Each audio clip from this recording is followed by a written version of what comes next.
ఇది దానిమ్మ మొక్క అండి. దానిమ్మ అంటే మనం ఏంటనుకుంటామంటే ఆ దాని లోపల ఉన్న గింజలు, దాని రసం అయ్యే జ్ఞాపకం వస్తాయి. కానీ దానిమ్మలో చిగురు, వేరు, తాట, పూత, మొగ్గ, పచ్చికాయ, ముగ్గినకాయ అన్నీ ఉపయోగమేనండి. అన్ని మెడిసినల్ వాల్యూస్ ఉన్నాయి.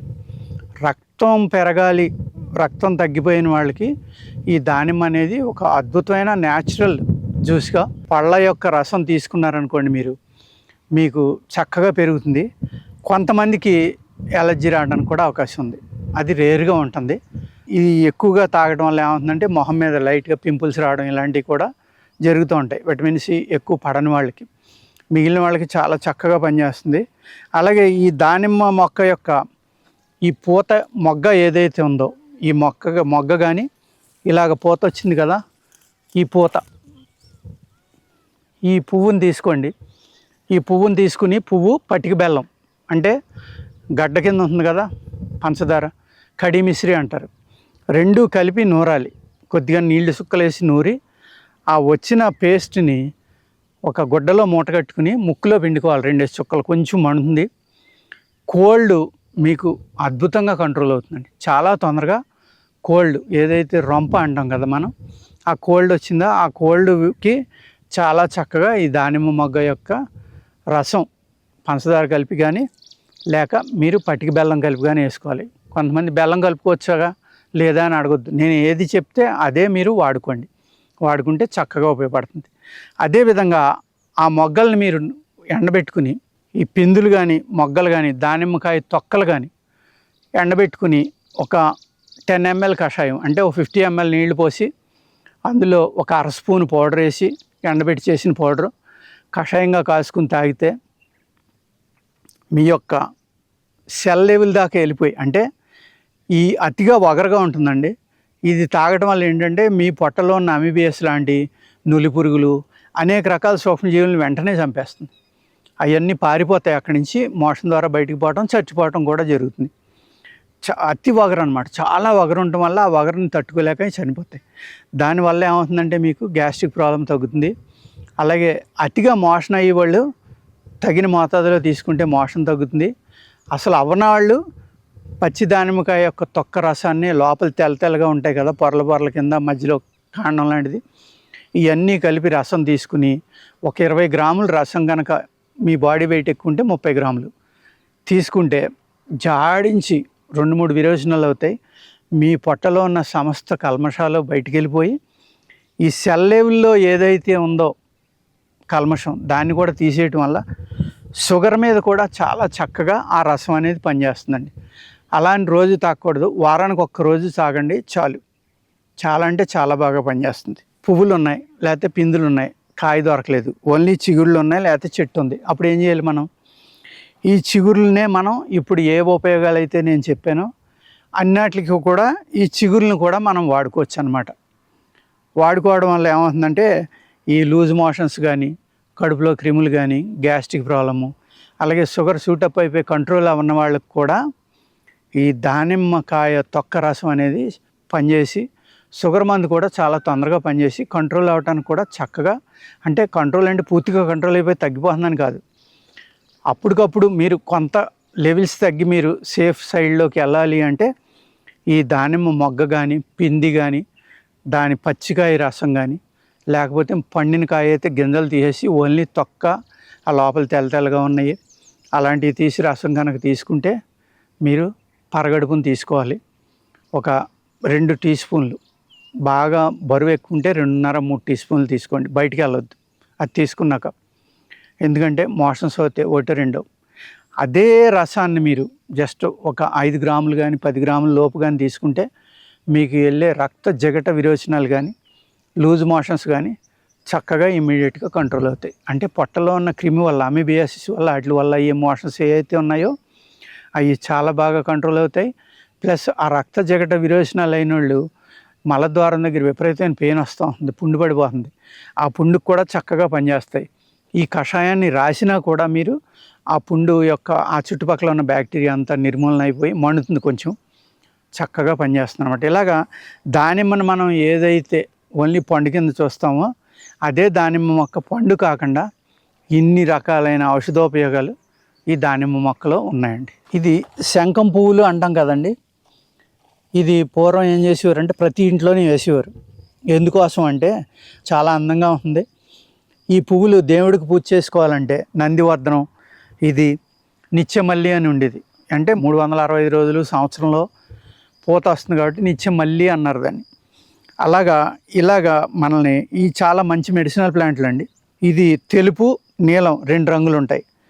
దీంట్లో మీకు అద్భుతమైన గుణం ఏంటంటే దీని సమూలం తీసుకుని మనం ఈ సమూలం యొక్క పేస్ట్ చేసుకుని ఆ పేస్ట్ ఒక 250 గ్రాములు నుంచి 300 గ్రాములు, అర కేజీ దాకా కలుపుకోవచ్చు.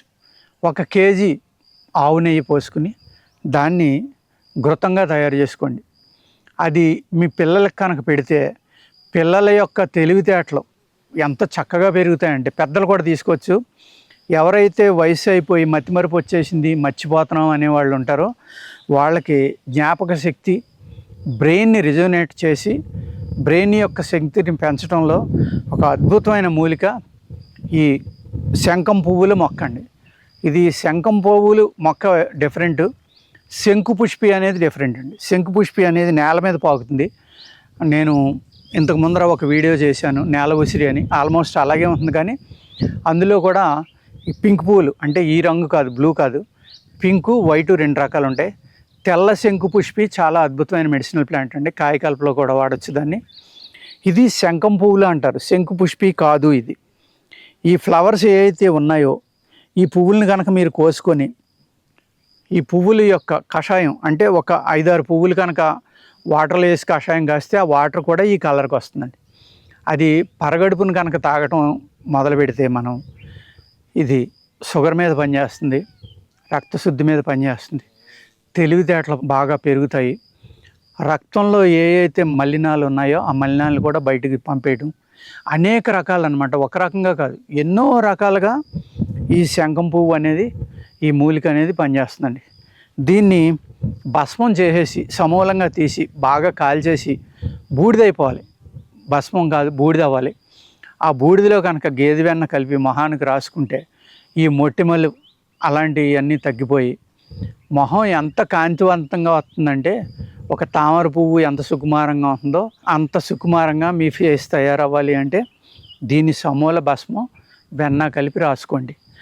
ఈ రోజుల్లో ఏది అద్భుతమైన మెడిసినల్ ప్లాంట్ అవనివ్వండి, న్యాచురల్గా వచ్చింది అవనివ్వండి, మనం తినే కెమికల్ ఆహారం వల్ల, అనేక పురుగుమందులు, ఎరువులు, కెమికల్స్తో కూడిన ఆహారం వల్ల మన మానవ నేచర్ అనేది మారిపోయింది. స్కిన్ కానివ్వండి, మన శరీర తత్వం అనేది ఈ మారిపోయినాయి. కాబట్టి ఏ ప్రయోగం చేసినా చిన్న స్పాట్లో రాసుకుని మాత్రమే చూడండి. చెప్పారు కదా ఈ మూలికల గురించి ఆంజనేయరాజు గారు అని, మొహం అంతా అని, మెళ్ళ ఒళ్ళు అంతా రాసేసుకోవద్దు.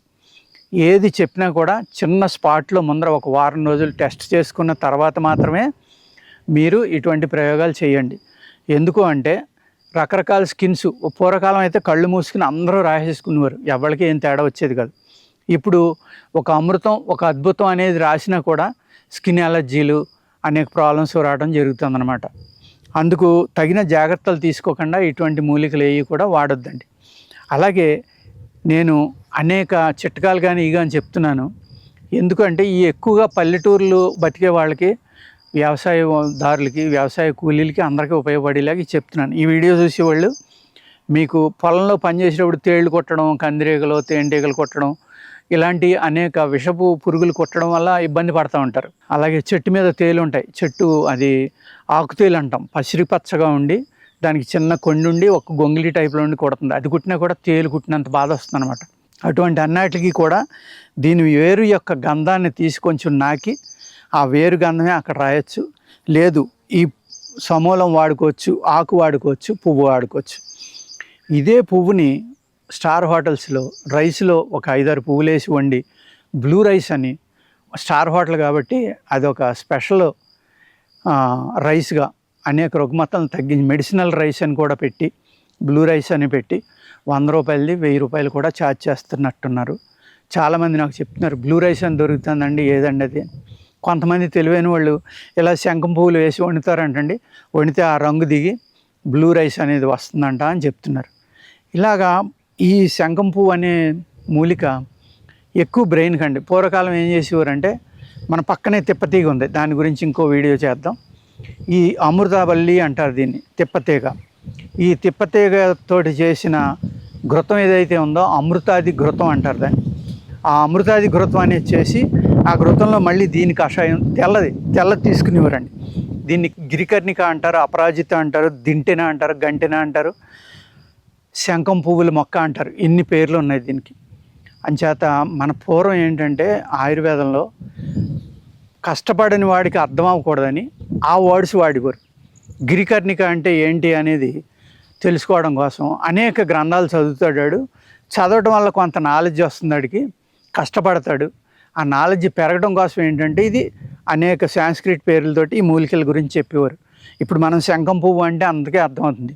ఇదే గిరికర్ణిక అన్నాం అనుకోండి, ఎవరికి అర్థం అవుతుంది. ఆ గిరికర్ణిక అంటే ఏంటనేది తెలుసుకోవడం కోసం అనేక గ్రంథాలను తిరిగేస్తే తప్ప ఈ పేరు అనేది మనకు తెలియదు అన్నమాట. అలాగా సాంస్క్రిట్ నేమ్స్, ధన్వంతరి నిఘంటువు అని ఇలాంటి నిఘంటువులు ఉంటాయి. ఆ నిఘంటువులు కనుక చదివితే ఒకే మూలికకి 10 నుంచి 20, 30 పేర్లు కూడా ఉంటాయి. ఆ మూలిక సందర్భాన్ని బట్టి, అక్కడ ఉన్న వ్యాధిని బట్టి ఒకే పేరున్న మూలికలు 5-6 ఉన్నా కూడా ఆ వ్యాధికి అదే పేరున్న మూలిక ఏ మూలిక వాడుకోవాలనేది తెలుసుకునేవాడే వైద్యుడు అండి. ఆ విధంగా గురుముఖంగా కానీ ట్రెడిషనల్గా కానీ ఎడ్యుకేషన్ ఇలా BA-MS అని వచ్చింది, అందులో MDలు వచ్చినాయి, PhDలు వచ్చినాయి. ఆ విధమైన చదువుతా ప్రాక్టికల్ నాలెడ్జ్ అనేది తెలుసుకుంటే చక్కగా మీకు ఈ ఆయుర్వేదం అనేది అనేక అద్భుతాలను చేస్తుందండి. నమస్కారం.